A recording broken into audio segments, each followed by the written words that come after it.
Well, first of all, what are they?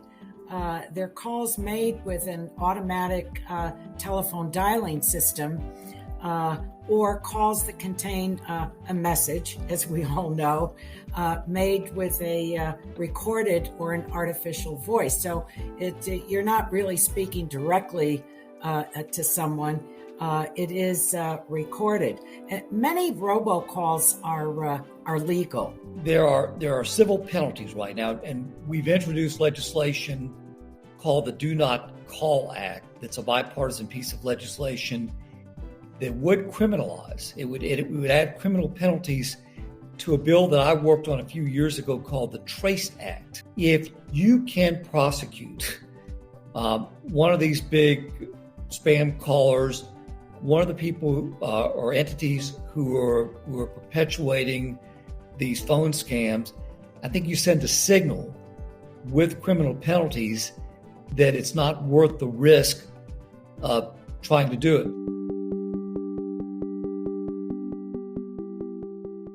The Federal Communications Commission is responsible for this entire area. And one of the deterrents is being able for the FCC to levy heavy fines against the scammers. And they don't presently have the authority. They can levy the fine. But it's up to the DOJ, the Department of Justice, to pursue them, and they don't. After I was elected, I worked on legislation, again, bipartisan legislation, to try to tamp down all these calls because they're coming from all over.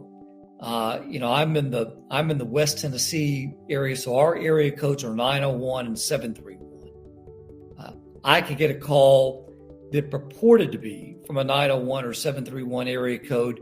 It could be coming from anywhere in the country. It could be coming from China or India. And so this legislation, the Trace Act, what it did is it, in part, incentivized the telecoms, the Verizons, the AT&Ts, the T-Mobiles, and others to step up their game, if you will, to try to offload some of these calls so that they didn't hit your screen, didn't hit your phones. It's a big deal.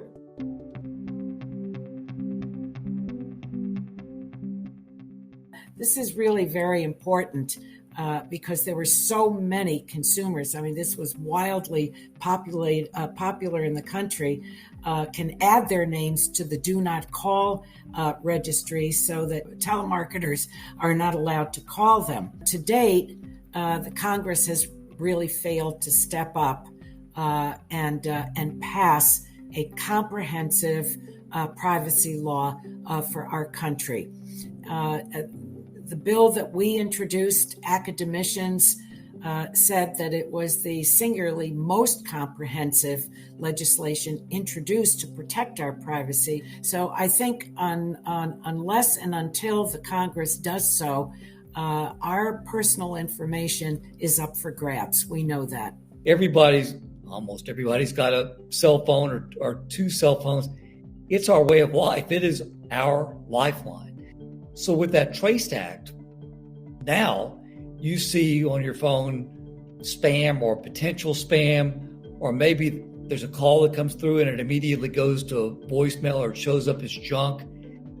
That is in part because of the Trace Act that was passed just a few years ago.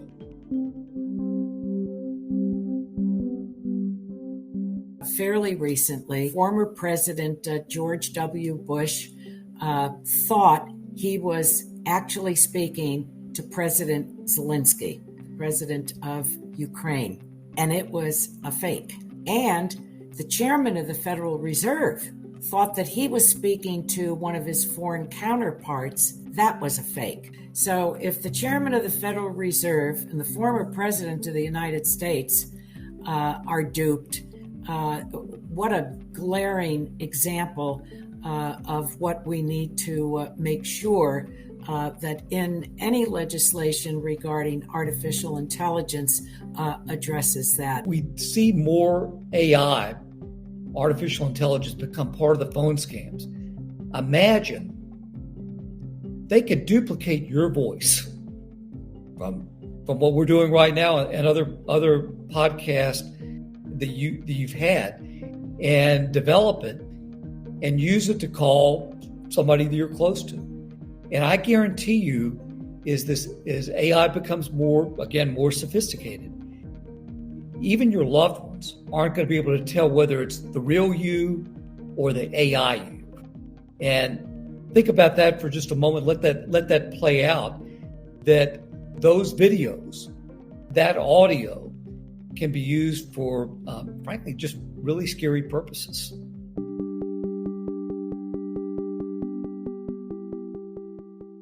Well, that's the challenge. That's the challenge, because we know that consumers have been abused, that there have been really serious financial losses. I think the FCC has to continue to be dogged to work to reduce the illegal robocalls. I also think that it's very important that they have be granted the authority by Congress, the legislation that I've introduced, to be able to pursue the illegal actors, the abusers, to collect the fines that they levy. If the government in the early to mid 90s, late 90s, had decided to regulate the internet like a utility, then we wouldn't be doing what you and I are doing right now.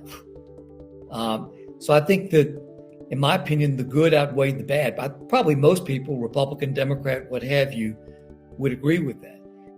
With AI, government has to make those same decisions.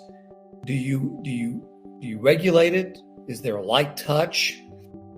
Is there somewhere in between? And the things you've got to consider are, if the government essentially stymies AI and AI technology, Chinese aren't. And if the Chinese don't, then they get ahead of us. And in some ways, that could be even more frightening and scarier. I do want to applaud. I want to applaud Democrat leaders in the House and the Senate, Republican leaders in the House and the Senate, because they've really done, in my opinion, a good job trying to educate all of us, different walks of life, about AI from A to Z, so we can help better make these decisions.